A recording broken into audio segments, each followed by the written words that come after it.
Pemirsa, indeks persepsi korupsi Indonesia tahun 2022 menurun 4 poin dari sebelumnya 38 poin menjadi 34 poin. Dengan raihan poin 34, kini Indonesia berada di peringkat 110 dari 180 negara yang disurvei.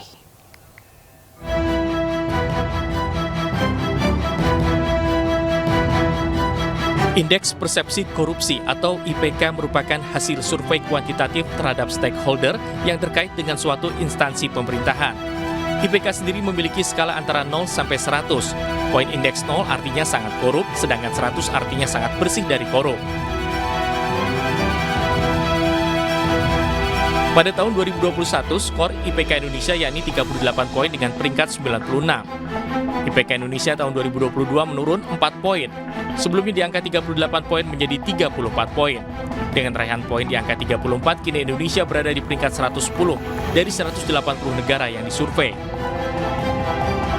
Dalam hal ini, Partai Perindo menilai ada beberapa faktor yang membuat indeks IPK Indonesia menurun, diantaranya politik, ekonomi, serta iklim usaha.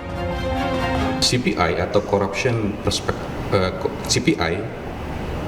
Perspective Index ini kan sebetulnya bukan kegiatan yang kemudian menilai apakah ada perkara udah ditangkap atau belum, apakah udah tutus atau belum, itu tidak mengcapture itu. Dia adalah survei yang berdiri atas survei. Jadi ada survei lain seperti PRS, PRC yang kemudian dia bicara soal politik, ekonomi, iklim usaha, pelaku usaha, yang kemudian memang ke semua survei tersebut yang jadi pijakan CPI ini sedang dalam posisi yang menurun. Tama menambahkan dirinya meminta stakeholder terkait harus bersama-sama serta berkolaborasi supaya poin IPK kembali naik dengan melakukan kegiatan atau kerja nyata. Dari Jakarta, Irfan Hardiansyah, iNews melaporkan. Pemirsa, Kejaksaan Agung memastikan bahwa Menkominfo Johnny G. Plate adalah kuasa pemegang anggaran dalam proyek pembangunan infrastruktur BTS 4G Bakti Kemenkominfo. Sebanyak 4 tersangka telah ditetapkan dalam dugaan korupsi terkait proyek ini.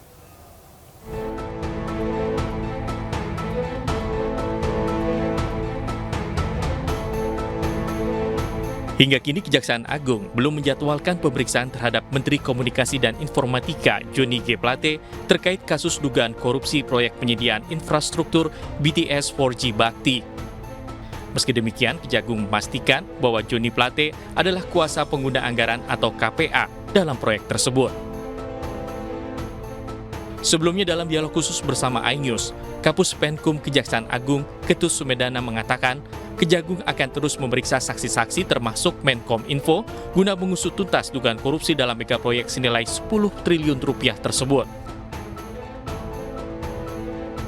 Dalam kasus ini, Kejaksaan Agung telah menetapkan 4 orang tersangka, yaitu Direktur Utama Bakti Kemenkominfo, Direktur Utama PT Mora Telematika Indonesia, Tenaga Ahli Human Development Universitas Indonesia tahun 2020, serta Account Director PT Huawei Tech Investment.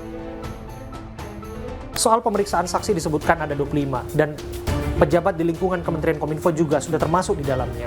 Apakah kemudian ada upaya untuk memanggil saksi-saksi lain? Oh iya, ini sedang berjalan. Jadi hampir tiap minggu kami melakukan upaya-upaya pemanggilan ya. Untuk apa? Untuk mencari kebenaran material dari suatu perkara ini. Untuk melakukan suatu pemberkasan, untuk memperkuat keyakinan kami ketika sudah naik, ini harus naik jadi penyidikan khusus. Siapa yang harus bertanggung jawab terhadap kasus ini? Saya harus to the point soal ini, Pak Ketut. Apakah kemudian Menteri Kominfo juga terjadwal untuk segera diperiksa dalam kasus ini? Oh, itu kebutuhan penyidik, Mas. Kami nggak ngerti ya. Kalau penyidik ini siapapun yang menurut pembuktian bisa dijadikan saksi dalam proses, pasti akan diperiksa. Ini kan Base Transceiver Station atau BTS merupakan stasiun pemancar penghubung jaringan telekomunikasi seluler dengan alat komunikasi. Nilai proyek pengadaan BTS tersebut mencapai 10 triliun rupiah. Sementara kerugian negara akibat dugaan korupsi diperkirakan mencapai 1 triliun rupiah.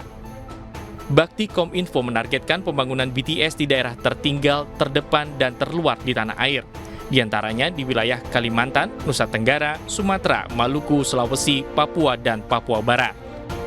Tim Liputan iNews melaporkan.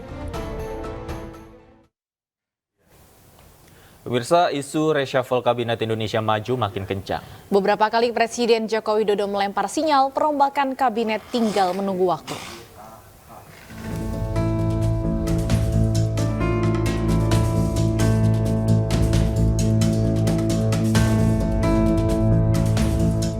Pemanggilan sejumlah tokoh dan pejabat ke istana beberapa waktu lalu dinilai sebagai salah satu indikator reshuffle kabinet yang akan dilakukan Jokowi. Isu ini menguat seiring prediksi banyak pihak bahwa Presiden Joko Widodo kerap melakukan utak-atik kabinet pada hari Rabu Pon yang jatuh pada tanggal 1 Februari 2023. Namun hingga hari ini, Presiden belum merombak kabinetnya. Nah, saya sudah katakan, dan itu sebenarnya di belakang layar sudah diakui juga oleh petinggi-petinggi Nasdem. Bahkan saya dapat informasi, menteri-menteri Nasdem juga sudah dipanggil Jokowi. Gitu. Bahkan juga yang lebih ekstrim lagi katanya ya sudah tidak nyaman gitu dalam konteks sering dikait-kaitkan dengan reshuffle atau diganti. Nah jadi saya mengatakan ya kemungkinan reshuffle itu ya ada, tapi ya tadi tidak hari ini, tidak Rabu Pon. Nah kalau kita lihat kebiasaan Pak Jokowi ya mereshuffle sejak periode pertama beliau gitu ya hingga sekarang itu sudah 7 kali reshuffle.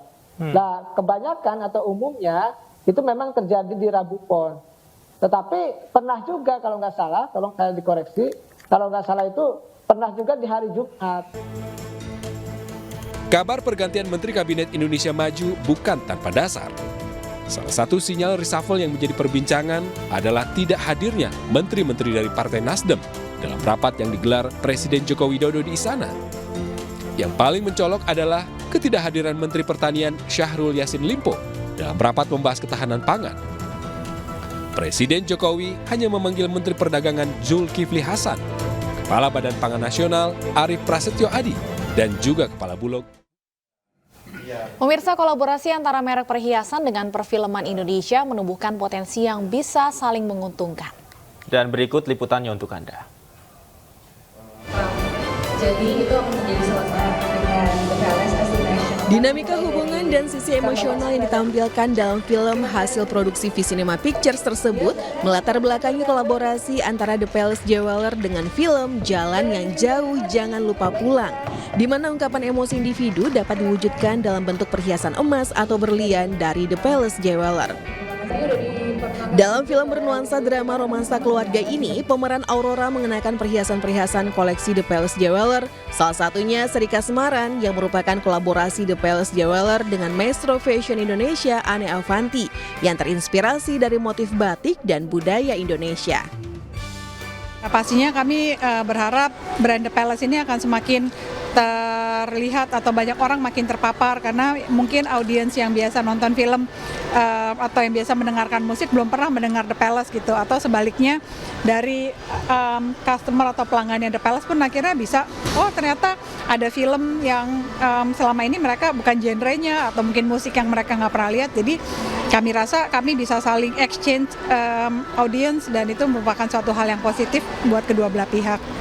Aku berharap setelah nonton film ini, karena ini juga terjadi ke aku, paling nggak kita jadi mempertanyakan lagi sebenarnya selama ini kita tuh udah cukup dekat nggak ya sama kakak kita, adik kita, orang-orang terdekat di keluarga kita, bahwa kadang keluarga itu nggak mesti berhubungan darah, kadang-kadang bisa keluarga terpilih alias sahabat, soalnya sahabat juga bisa menjadi support system, tapi walaupun support systemnya tuh nggak harus menggurui atau ngasih advice atau gimana, bisa jadi support systemnya tuh cuma be there for her atau him.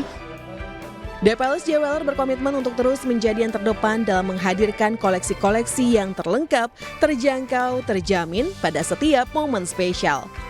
Dari Jakarta, Nurul Alfi, Wildan Aulia, iNews melaporkan.